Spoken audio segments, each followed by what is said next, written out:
Last time on Juice Plays. Are you sad about anything? Me? Why would I be? I have no reason to be sad. I have all my wonderful friends here with me. Speaking of which, you should probably head home now. I'm sure Sayori is waiting for you. Do you forgive me? Well, I'm a MONIKA simp. And in this episode, I think you've been punished enough as is. I just want the club back to the way it used to be. Did it work? Can you hear me? Yes. I wake up in my room once again. It's the dead of night.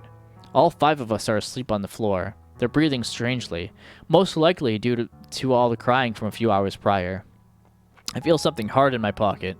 I reach out and pull MONIKA's pistol from my pocket. What do we do now? I feel more lost and confused than ever. MONIKA is completely broken. The other girls and I know the truth. How are we supposed to connect back together? Well, they didn't see what you saw. So I don't know how it's possible to do that unless they also go through what MONIKA went through. I mean, I don't know. How many more sacrifices do we have to make in order for us to be good again? I don't want MONIKA to die, but these horrible things. How can I expect the girls to forgive her? I crawl over to my bed and rest my back against it. I hide the Nambu under my desk and let out a sigh. What a situation I found myself in. Yeah, quite the situation. I want to help MONIKA, but how else are we supposed to save someone who thinks we aren't real? Oh, it's you, Yuri. That's okay. I'm just shaken up over all this. So am I. But I think I understand why MONIKA did what she did. Yeah, she explained it to me. Ooh, she talked to you? Yeah, she's been through a lot. She started talking to someone that wasn't me, though. Like, the entire time it felt like she wasn't talking to me at all. I think this whole situation has gone to her head. Actually, Juice, I think I know what MONIKA means. I read a book about a situation very similar to hers. It's about this boy who finds out his entire life has been a TV show.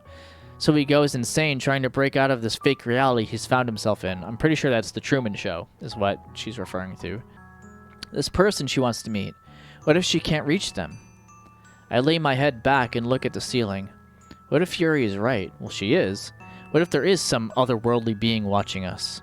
What if this reality is just some game? How am I supposed to cope with that? Juice, you're worried, aren't you? About what? For MONIKA? Well, yes, but I mean about us not being real. That we're all just some sort of game. Think for a moment. Are you able to form your own thoughts? Well, that's a little bit of a stupid question. Of course I can. Maybe. And remember when MONIKA said we all acted differently, especially you? Think back to the first week of the literature club. How did you feel? Well, I remember being mean to Sayori, kind of. Exactly. You came to realize how poor of a friend you were being. I looked down in shame. Guess that much was obvious to the others too. Sorry, Juice. I didn't mean to offend you. But you do get what I mean now. If we go along with MONIKA's story, you've changed in her eyes. And perhaps, on some marvelous epiphany, you came to realize that you should care for Sayori. Maybe this game MONIKA talks about wanted you to save her. And it punished MONIKA for her deeds and intentions.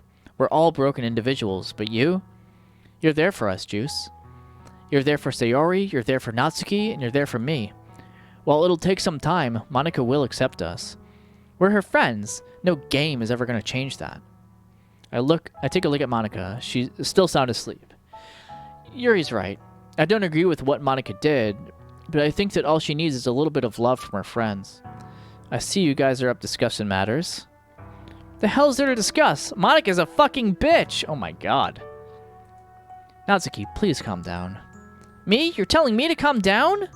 There's a murderous sociopath right here in front of us.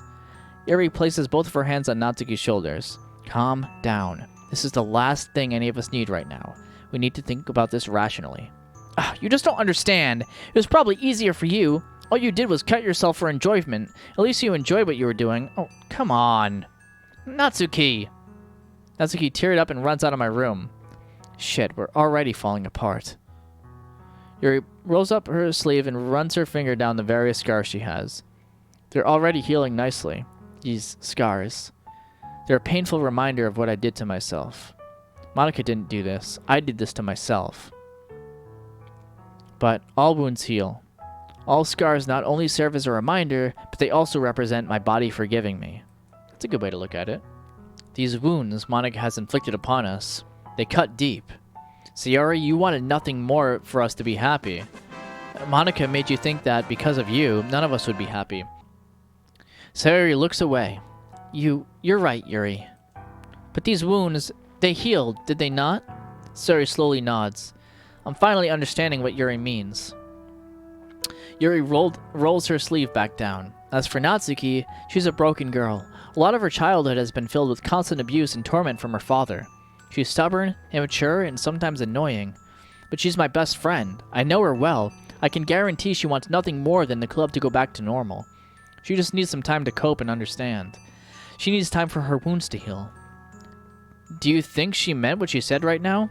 I don't think so. But then again, she's not entirely wrong. Right, I understand.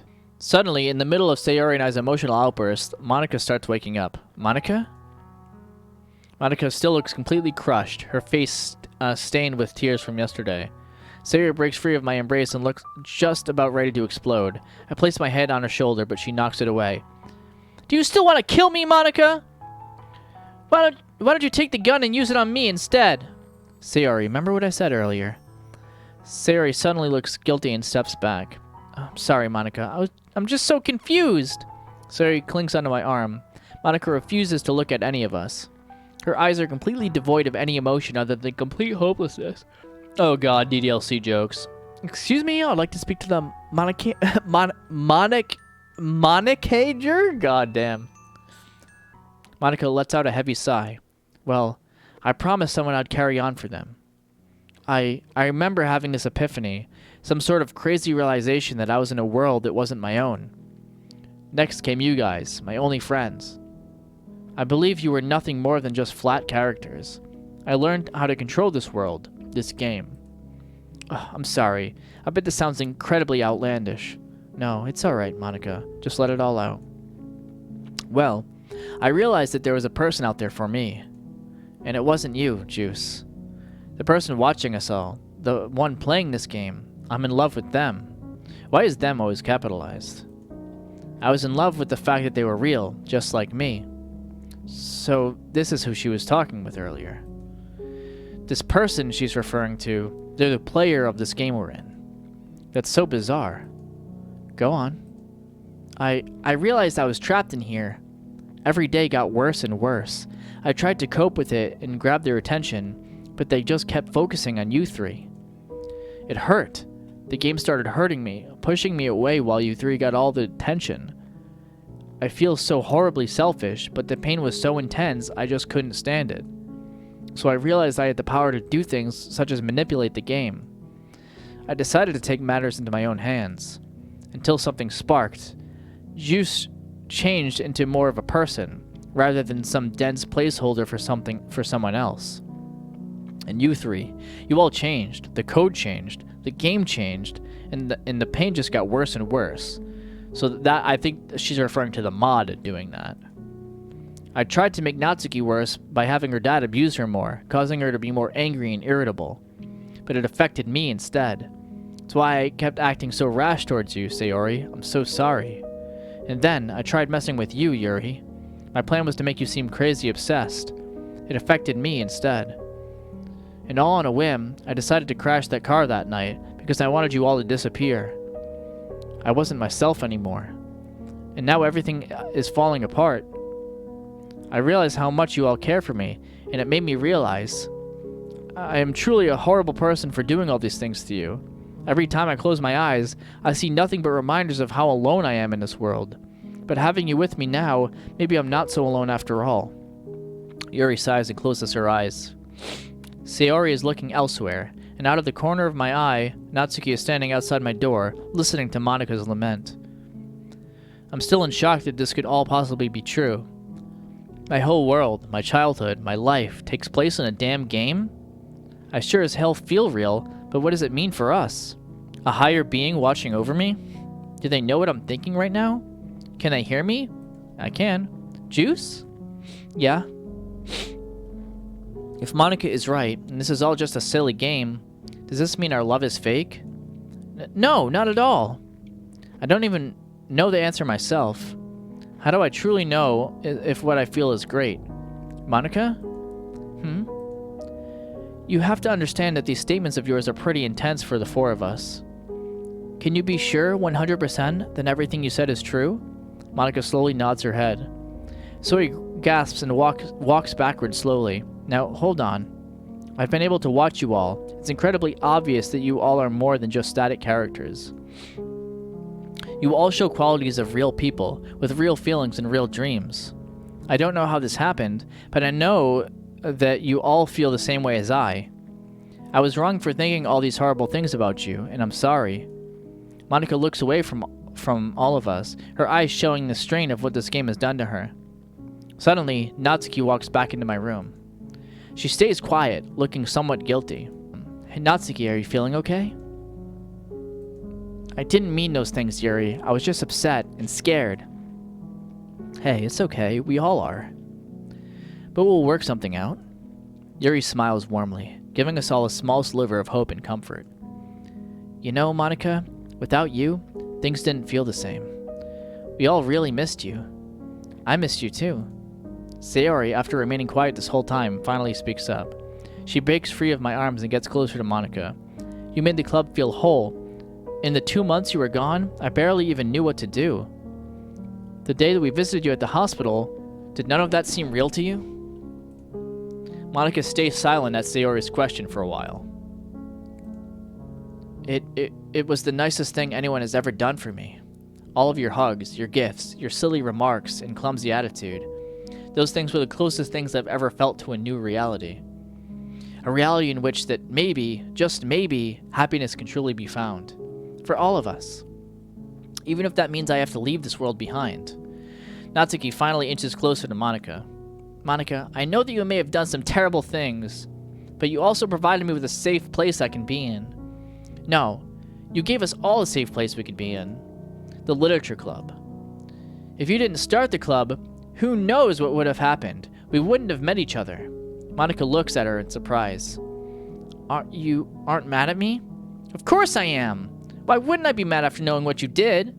You wanted us gone and you hurt us. But damn it all, if it wasn't for your story, I don't think I would ever consider, even for a moment, ever forgiving you. But if there's anything Yuri taught me, it's that being angry at something or someone forever doesn't help anybody.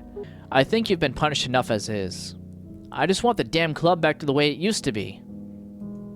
Well, Monika, what are you thinking? Monika looks down at her feet. Tears start flowing from her eyes. I just want you guys to forgive me. I'm so sorry for everything.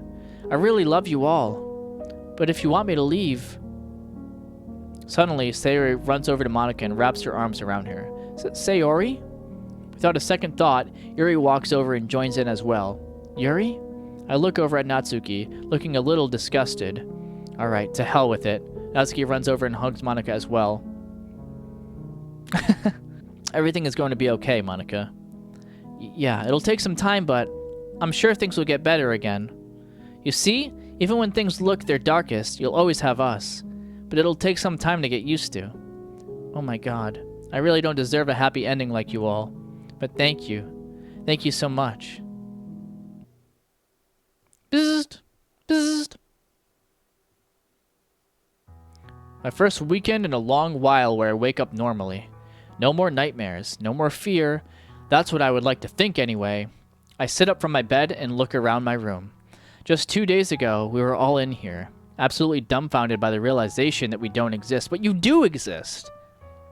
Just because, like, even if we all lived in a fucking virtual reality, it doesn't matter. It literally doesn't matter. Everyone's afraid of death, everyone's afraid of being, like, not real, blah, blah, blah. It doesn't matter. Look at this. I can do this. That's real. You're real, okay? If you can do this, or you can, like, do this, if you can speak, if you can feel anything, if you can talk, you are real. It doesn't matter if there is a higher power. It literally doesn't fucking matter, okay? Existentialism is like, you can take two things away from it. Is you can let it destroy you, or you can let it empower you, and so you can become the best that you can be day to day. You know what I mean? That's what I take away from it, and that's what I think everyone should take away from it. My phone starts vibrating. It's Sayori. Juice, you coming outside? Yeah, I'm on my way down. Sayori doesn't sound too good either. What is she thinking right now? Her words echo back to me. Is our love just a lie? Is it? Is this all just a fabricated story made to make somebody happy? Does she still love me? It's really cool to see these characters tackle these themes, not just MONIKA. Do I love her? I shake my head. No, I do love Sayori. I know I do. This situation is just getting to my head. I put on my uniform and head downstairs. Gray out today. Hey, Sayori.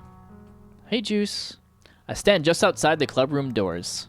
I don't hear anything going on in there. Did anyone even bother showing up? Hey. I quickly turn around to identify a voice I already know so well. Sayori, you made it. I wouldn't miss the club for the world. Sayori looks past me, clearly thinking about something else. I grab her hands and interlock them with my own. I know it's hard, really hard, but this is the decision we made. We want to help MONIKA in the end, right? Sayori nods slowly. I know it's hard to forget what she did and what she wanted to do, but she's still our friend.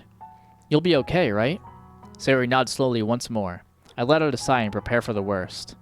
I turn back around and open the clubroom doors, still holding Sayori's hand gently. Tightly. MONIKA's at the desk in front of the room, organizing papers. Below her is a trash can full of sheet music. Natsuki and Yuri are nowhere to be found. I try to work up the courage to say something, but something stops me. Is it fear? Anger? Guilt? Sympathy? Why can't I say anything to her? I walk over to a desk and set my things down. I look at Sayori. She hasn't looked up since we walked in here. Is this a good idea? Should I have brought her in here? Sayori and I look up to where when we hear the clubroom doors open. It's Yuri, followed by Natsuki. Yuri walks by MONIKA without looking her way, while Natsuki shoots multiple glances at her before storming off toward the closet. The room remains silent, only for it to be occasionally broken by a pencil being tapped on a desk or a page turning. MONIKA's back is turned toward us. The tension in the room is almost painful. So painful it makes me want to scream, but I can't. I stay silent. My hand never broke with Sayori's. We're in this together, bun. We'll get through this one day at a time. This music is really funny. A week goes by with no improvement. MONIKA tried speaking to us, and not a single one of us responded to her. Another week goes by. And another. And a month of this? For real? Suddenly, something miraculous happens. Yuri starts to walk towards MONIKA, her eyes fixed on hers. Would you like some tea, MONIKA? MONIKA looks on in shock. This is most likely the first time anybody's ever spoken to her in weeks. She slowly takes the teacup and brings it to her lips. The tea brings color back into her eyes, and her skin seems to glow again like it used to. She smiles. Thank you, Yuri. Yuri nods and returns back to her desk in the back of the room. Sayori whispers to me. Do you think that everything is starting to be okay? I still don't know if the answer to this question, but after what I saw just moments ago, I think there's a chance. Okay, everyone. Let's talk. MONIKA takes a deep breath and calms herself down. It's been a little while since I've tried speaking to you all like this, hasn't it? Look, I know you all probably hate me right now. Maybe you're afraid, angry, or whatever it is. I mean it, you know. I meant it, you know. I truly do care for you all. You guys are all I have. I just don't want any of you to suffer the same fate as I. Things are going to be different around here. But one thing's for sure. I'm going to make things right between us. It's my duty as club president to make things okay again. Oh, she's crying again. It's not easy, knowing this world you belong in isn't real. But it's still our home. I should have realized there's nothing more I can do to cope with this fact. Being here with you guys, that's what makes this whole place bearable. It's not like before, where you guys were just lines of code programmed to say lines. You guys are real. Doesn't seem to be wrapping up. I don't know. I don't know if it's wrapping up. It kind of seems like it is to me. I know what I wanted to do. I'll never forgive myself for it. But having you guys around as my friends makes this so much easier to cope with. The reason why I lashed out and did so many irrational things is because all I felt was loneliness. I'm sure you all are doing a much better job at coping with this fact. MONIKA trails off, as if she forgot what she was going to say next. I'm repeating myself again. I know I've already said these things. Well, MONIKA looks up at Yuri, who walks a bit close to her. I realize there's not much we can really do, is there? I don't think we should be so hung up over this. It took me a while too, but being here isn't so bad if I have you guys here with me. I've read stories like this. Most people would commit suicide, go insane, or perform other heinous tasks to cope with the reality that they aren't real. But as you learned, where's the point in that? I'm not saying I wouldn't have done the same if I was placed in your position. I don't think we should be talking about what's possible, but rather what's placed right in front of us, and that's a good lesson to take home. We're faced with the troublesome fact none of this is real. But this is the world I've grown to love. I've experienced hardships, heartbreak, and plenty of other things that have helped me grow as a person. I'm not ready to hate it just yet. Yuri suddenly gets timid again as she takes a step back. MONIKA looks down at her hands. She forms a fist and lets tears roll down her cheek. Yuri's right. Everything I've been through, everything we've been through together. It couldn't have been all for nothing. Natsuki closes her manga gently and stands up. Aren't you forgetting what we told you? I care. We all care about you. What's the point in getting riled up over something you can't change? Sure, it sucks, but what are we supposed to do about it? I say, let's make the best out of life. Isn't that what you told us when you started this club? MONIKA looks up at Natsuki. Yeah, your writing tip of the day. No matter how bad things look in life, always look for a silver lining. Always look for a reason to keep on moving, even as if it's small as reading your favorite novel. You remembered? Well, duh, it resonated with me. MONIKA stays silent. I've always looked up to you, and I still do. You're so strong, MONIKA. If I was in your place, I don't think I would have lasted a day. And I don't know if this helps, but you're an amazing club president, bringing us all together like this. It probably hurts so much because you truly do care. If you didn't, you wouldn't be sad right now. Is that true? MONIKA stares down at the floor. It just feels like everything I've done has been for nothing. I truly do love you guys, but I feel like I've wasted that love on nothing. That's not true. You're the reason I get better at poems. You gave me a purpose when I felt like I had none. Vice president of a club? A dream come true for a girl like me. You see? You made my dreams come true. In the time I've been here, I realized sometimes love can't fix everything, but it sure is a nice thing to have. And that's what makes this world real to me. I look over at MONIKA, who is smiling lightly under all of her tears. Oh, you guys. I really couldn't ask for better friends, nor do I deserve any. I know that I may have destroyed our trust for years to come, but I'm glad you're all in this with me. We'll get through this together, because that's what this club is about, the Literature Club. And we'll make it a place where happiness can truly be found. Thanks for listening to me. Act 4? There's a Act 4? Maybe Brappet was right. Hey! So everything seems to be back to normal, but it's winter. I see an annoying girl running towards me from the distance, waving her arms in the air like she's totally oblivious to any attention she might draw to herself. That girl is Sayori, my good friend and neighbor since childhood, and girlfriend now for 4 months. We have the same kind of bond that you wouldn't see yourself making today, but it all works out because you've known each other for so long. She used to oversleep every day, and I got tired of waiting up for her, but now we walk to school every morning. What the heck is this? This is a cute outfit. Wow, it's so cold. She's not wrong. Even the air around us seems to be crystallizing under the low temperatures. It's been a few weeks since the incident, and things have finally been looking up for us. You've been speaking a lot like me, haven't you? I mean, yeah, maybe. Don't call me out like that. Me. I place my hands over my mouth. Sayori bursts out laughing and nearly falls onto the floor. Ooh, did you say a good joke? May I hear it? It's not really a joke, but I can come up with something. MONIKA looks at me with anticipation. Jeez, I guess I can't back out of this one. Okay. So basically, this guy walks into the hospital and up to the front desk. He then walks up to the doctor and gives him the bad news. And finally, he goes to the room where his wife is laying on the bed, clenching her stomach. Okay, where's the punchline? That was the joke. Biba.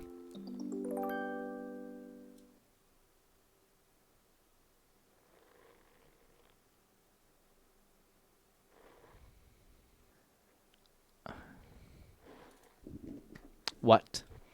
Did it work? Can you hear me? Yes.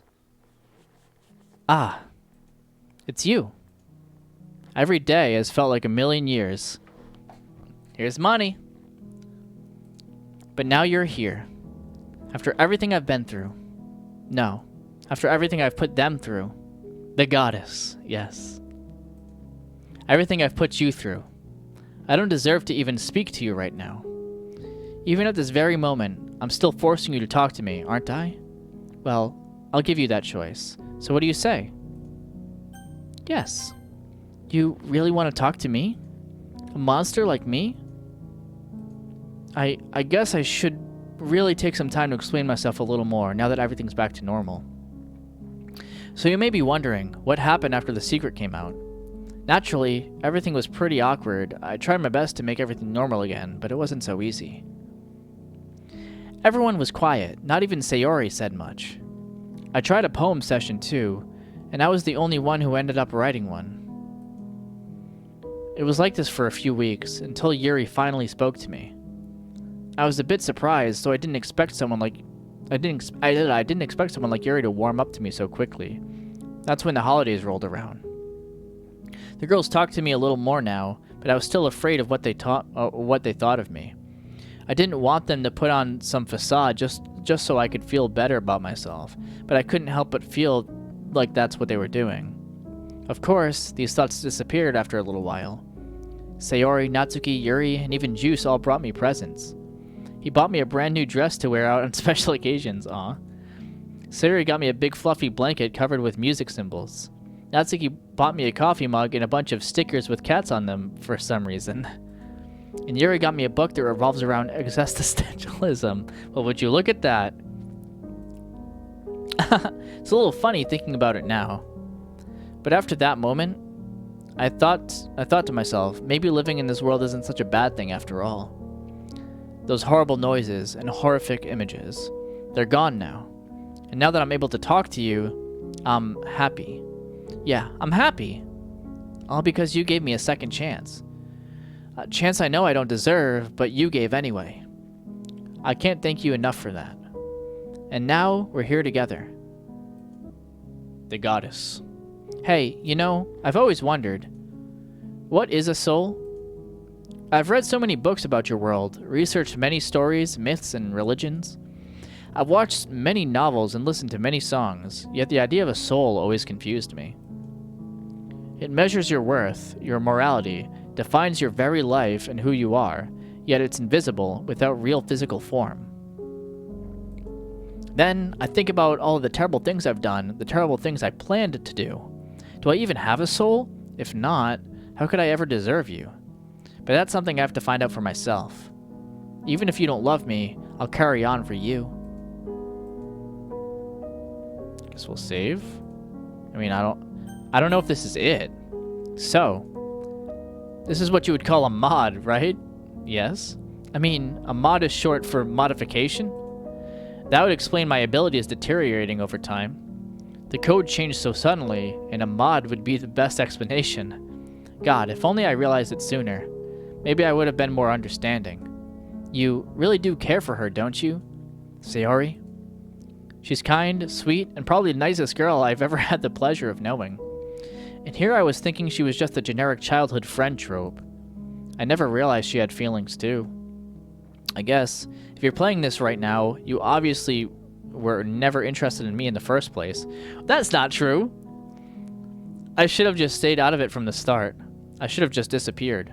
But I can't shake this feeling that, on some crazy notion, there are others out there that truly care for me. And that's enough to keep me going. What? I'm the guy who cares for you. I'm just trying to play all the mods, Monika. I care for all the girls. Damn, I'm gonna have to get Monika after story now. Hey, have you ever had sleep paralysis? It basically means being aware but unable to move around upon falling asleep or waking up. It usually happens when you're passing between sleep and wakefulness. It's terrifying, isn't it? Waking up and realizing you're absolutely defenseless, unable to move, scream, or fight back in any way. Not to mention that you can hallucinate during sleep paralysis as well. Yeah, that is scary as hell, dude. Imagine somebody next to you in your bed, yelling at the top of their lungs or whispering something ever so softly and creepily. There's nothing you can do about it. Well, that's how it felt to be in this world. The nightmares stopped now, but I wonder if I'll ever be free one day. Which reminds me, what's it like?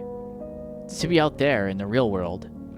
Even though I'm okay with being here now, I still wonder how it feels to be out there. I like a lot of this dialogue from MONIKA here. This is really good. I know what you might be thinking. Most people would go absolutely insane knowing the world they live in isn't real. But to be fair, that sort of already happened, didn't it? It's hard for me to comprehend it, but I know there's so many more people out there just like you.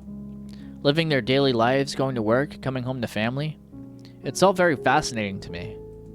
I wonder, if it was possible to bring me out of this world and into yours, how would people react? Would they think I'm some sort of alien? Or maybe some sort of goddess? Well, we know the answer to that one here in the Juice stream. We know that MONIKA is a goddess here. That is how she shall be treated. Personally, I'd want to be treated like a normal girl. I'd love to take in everything about my new reality at my own pace, but it's only a dream for now. Maybe one day. Anyway, I guess I should head back now. I don't want to take up too much of your time. This is a Sayori-focused mod after all. Maybe we'll meet again someday. Ooh, that was... Alright, you ready to head out? Hey, Juice, can we talk? Oh, sure, what is it? So Sayori looks off to the side and takes a deep breath. You know, it's hard to forget what MONIKA did. I don't know if I truly love you. My heart skips a beat. Am I real? I clench my fist in frustration. The anger I felt all those weeks ago comes back to me. This is what MONIKA did to us. But I relax my hands and grab hers. Sayori looks up at me. I understand how you feel. If I'm honest with myself, I wondered the same thing too. But look around us. Even if this isn't real, I'm glad I can still feel your warm grasp in my hands. And as you said, love can't fix everything. But if that's what gives me meaning, I won't complain about it. Sayori looks into my eyes, full of wonder. She's giving me that same airheaded bubble look she always gives me. Well, let's head out. Question mark, exclamation point? Sayori grabs onto my blazer and gets close to me. I love you, Juice. Thank you for saving me that night. Thank you for always being there for me while I struggle with all of this. Thank you. Thank you for being my salvation. They said it! They said the mod title!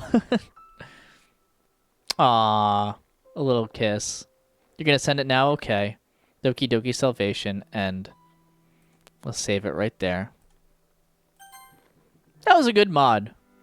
Thanks for watching! Every day I imagine a future where I can be with you.